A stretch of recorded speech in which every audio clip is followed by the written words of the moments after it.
Greetings, this is Brian Alexander, and welcome to my latest Trump and Academia vlog report. If you're new to this series, these videos are where I summarize what the Trump administration has been doing to higher education and how colleges and universities have responded. Here are the latest developments since the last video, as of today, April 18th, 2025. I've organized items into three categories today: federal level, climate change, and academic responses. There'll be copious links in the show notes, as always, including a link to our playlist for all episodes in this series. Let's begin at the federal level. The Departments of State ended grant support for Yale University's Conflict Observatory Ukraine, so COU is transferring its data to Europol and European partners. Deportations and visa revocations of international students continue. According to the Associated Press, at least 1,024 students at 160 colleges, universities, and university systems have had their visas revoked or their legal status terminated since last March, unquote. According to Inside Higher Ed, its tracker, quote, over 240 colleges and universities have identified 1,550 plus international students and recent graduates who have had their legal status changed by the State Department, unquote. So the evidence is building that this is a massive movement. In one example, State revoked Brigham Young University's grad student's visa, apparently because of a phishing catch citation. There are links to that article and all others in the show notes below. In previous videos, I've paused to read the names of academics seized or threatened with deportation by these offices.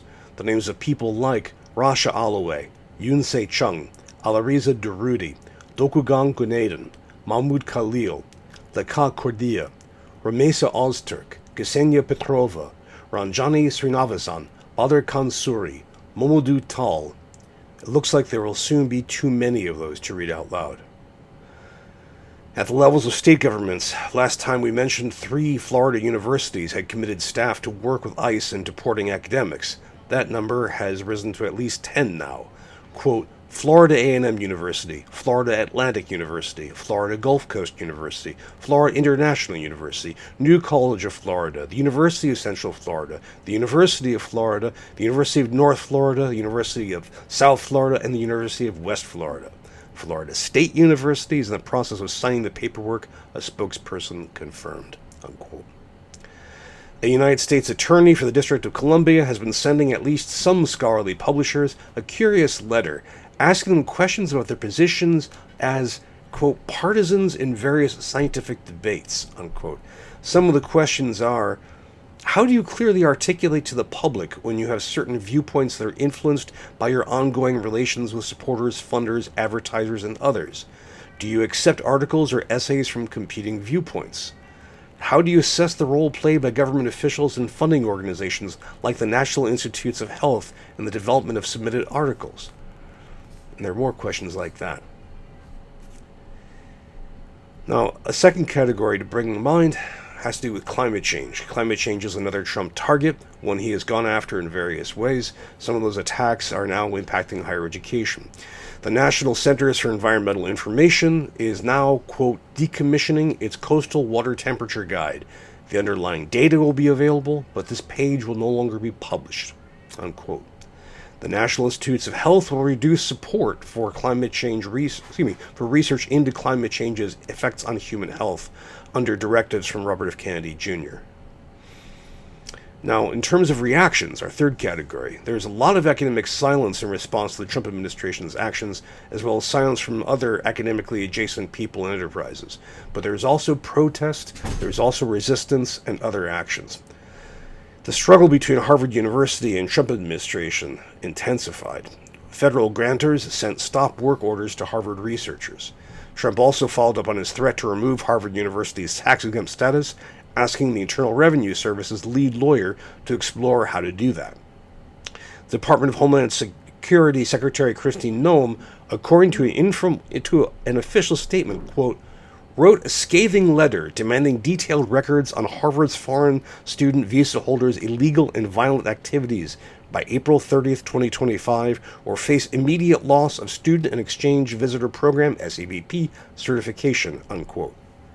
Former President Barack Obama publicly supported the university on X/Twitter, saying, quote, Harvard has set an example for other higher ed institutions, rejecting an unlawful and ham-handed attempt to stifle academic freedom while taking concrete steps to make sure all students at Harvard can benefit from an environment of intellectual inquiry, rigorous debate, and mutual respect.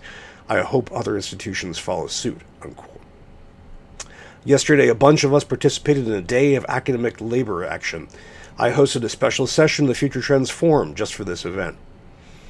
Elsewhere, several university faculty senates have started discussing forming defensive alliances against the Trump administration. A Chronicle of Higher Education report found faculty at Indiana University at Bloomington, Rutgers University, University of Massachusetts at Amherst, and the University of Nebraska at Lincoln proposing such moves. I found a statement from my alma mater, the University of Michigan, and I'll read some key language from it. This is a proposal. Quote, "Be it resolved that the Faculty Senate of the University of Michigan urges the President of the University of Michigan to formally propose and help establish a Mutual Academic Defense Compact, MADC, among all members of the Big Ten Academic Alliance. Under this compact, all participating institutions shall commit meaningful funding to a shared or distributed defense fund. This fund shall be used to provide immediate and strategic support to any member institution under direct political or legal infringement.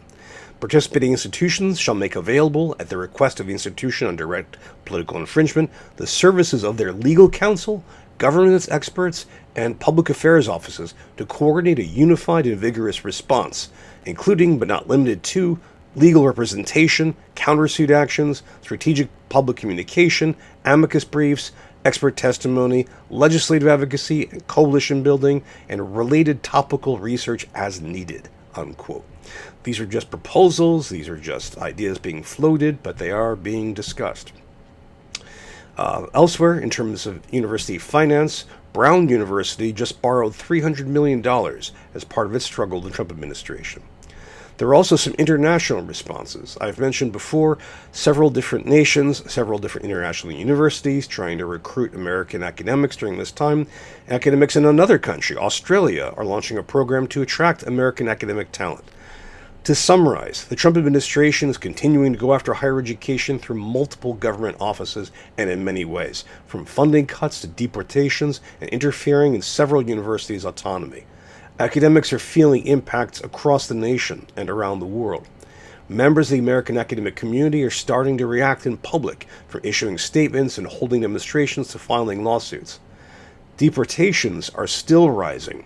I can't believe I have to say some students are in federal custody while others are in hiding from authorities, but that is where we are in April 2025. I hope this video summary has been of use to you. Please share your thoughts, additions, and other reactions in the comment box below. If you don't feel you can comment publicly, please reach out to me directly through the contact link at the end of today's show notes. Given the pace of events, I'll try and publish these videos more frequently. The past couple have been every 3 days. This is a rough, dark time for those of us in higher education. It seems likely to get worse. I hope we can help each other out and fight. Please take care, everyone.